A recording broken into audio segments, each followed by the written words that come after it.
What up, Fight World? It's your boy Ego, and I'm back with some more boxing. Now, I need to make a new segment on the channel called I Told Y'all, because I be telling you guys what to look for, who to look for, things to watch out for. And some people hit the dislike button. Some people leave comments like, fuck you, you don't know what you're talking about, man. You don't know shit. And as time elapses, some of these things come true. Not everything, I'm not perfect, but some of them. And one thing that I've mentioned to you guys is Triple G is a cult classic, and I like him, and I've told you that in several videos. But he's not a big draw. He's not a big draw. Some people argue with me that he's a bigger draw than Andre Ward. No, he's not. Andre Ward has the HBO commentary gig. He also did a big major tournament where it was really the best of the best, and he had people watching. You have to keep in mind, you had Darrell, who was supposed to be in it. You had guys like what's his name, Kessler, Mikhail Kessler, Carl Froch. So you're reaching a whole different demographic at that point when you're doing a tournament like they did. And I wish they would do more of them, like the Super Six, just because it really shows the who's who of boxing. And a lot of people didn't project Andre Ward to win that. So Andre Ward he just has a lot of exposure from different areas. Like I said, fighting the Carl Froches, fighting Kessler, Super Six, his Olympic background, his commentary with HBO. He speaks English, and I don't care what the fuck you speak. You guys could be bilingual, trilingual. I don't give a fuck.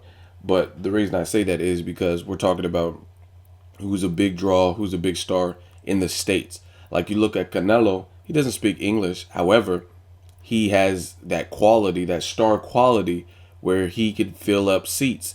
And just imagine if he fought in fucking Mexico. If he went to Guadalajara, it'd be ridiculous. But he goes to San Antonio and sells 40,000. He goes to MGM and it's packed, and people even show up for the weigh-in and stuff like that. He's big business, and it can't be denied. I don't care what you think. Oh, it was a close fight with Trout or Laura. Fuck all that. I'm talking about numbers. I'm talking the numbers game. I'm talking about star power. And fact is, Triple G is not a big draw. He's exciting to watch. I think more people should watch him. But at the moment, he hasn't established himself. Probably because he has so many, he has double-digit title defenses, but the fans don't really know these opponents, you know what I mean? Or at least the non-hardcore boxing fans. Anyway, his recent performance with Daniel Gill, it had abysmal numbers. It was 602 live viewers and 688, which is the inflated when you add DVR or some bullshit. So less than 700,000. And you look at other viewings, people I think it was Adrian Broner versus Gavin Reese did 1.4 million. This was on regular network cable on HBO back at the time. You got guys like that who are like Mikey Garcia.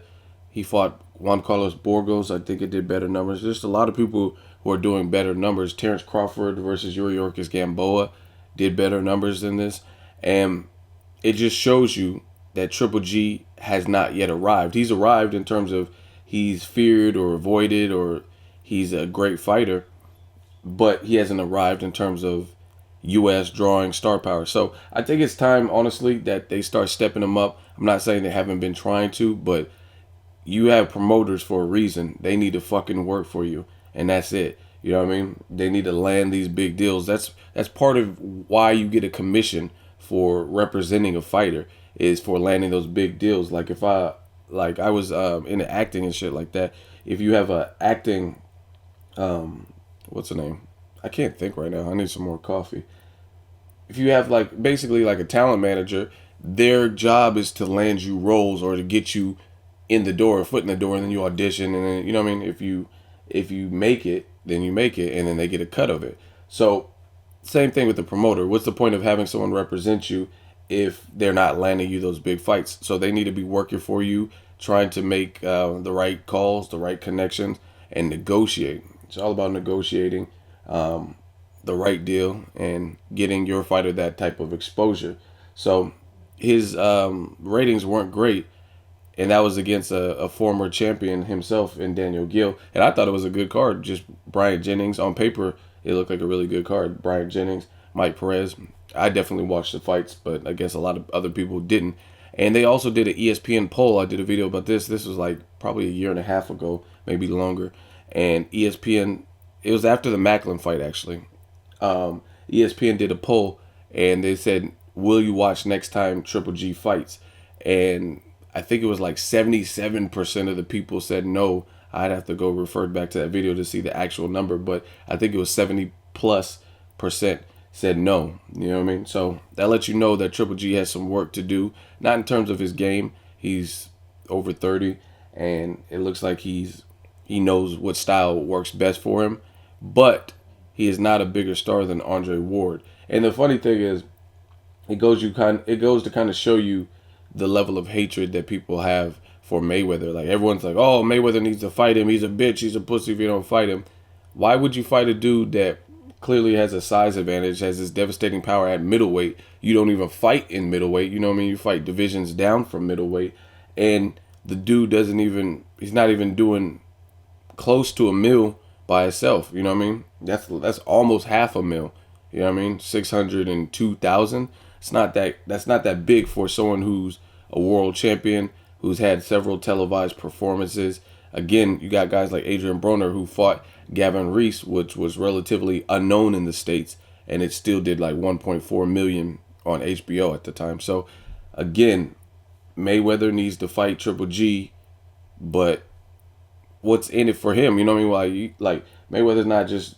I don't know. I feel like Mayweather's kind of at a point in his career. He's trying to do what's lucrative, and he's earned that to a degree. I still think he needs to fight challenges, but he needs to fight challenges probably closer to his division. I mean, the man can barely make 154, let alone who knows if he can even come close to make it middleweight. So he'd be giving up a severe supreme size advantage against the most powerful dude in the division.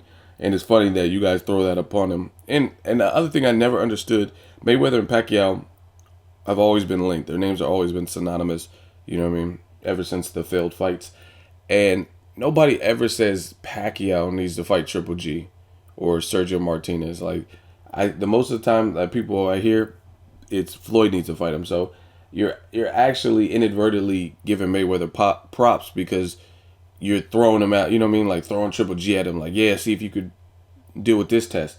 But you don't even send Pacquiao to face Triple G in your mind. You know what I mean? That's not even a fantasy fight you mentioned because you know Pacquiao will get fucked up by Triple G.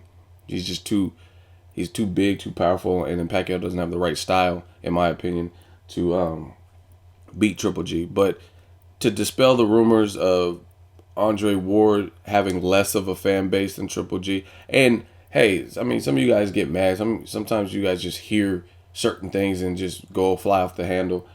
I'm not dissing Triple G. I'm actually one of the channels that brought Triple G to you when a lot of you guys didn't know who he was. Now a lot of people are on the bandwagon like, oh, Triple G, the 3 Gs, man. But I've been telling you about this dude. I'm just keeping it real. That's all I'm doing. I'm merely keeping it real and talking about numbers. And I'm not saying there's a lot of things. The way of the world isn't right. I'm not saying Triple G deserves low ratings because he doesn't. He's very entertaining. And I've seen a lot of stinker fights and fights that I thought were going to be great.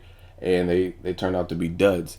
And probably had better viewings and ratings than this. Like, even though, like I said, Mikey Garcia and Borgos, I thought that was going to be fireworks. I thought it was going to be a good fight. And you had Borgos, who was very tentative and gun shy.